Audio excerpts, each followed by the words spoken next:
10 tips to manage Windows updates effectively. 1. Set active hours in Windows Update to avoid auto restarts during work.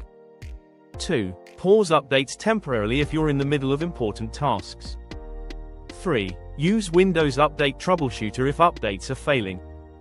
4. Schedule updates outside of your working hours for minimal disruption. 5. Regularly check for optional driver and feature updates. 6. Use the metered connection setting to limit automatic updates.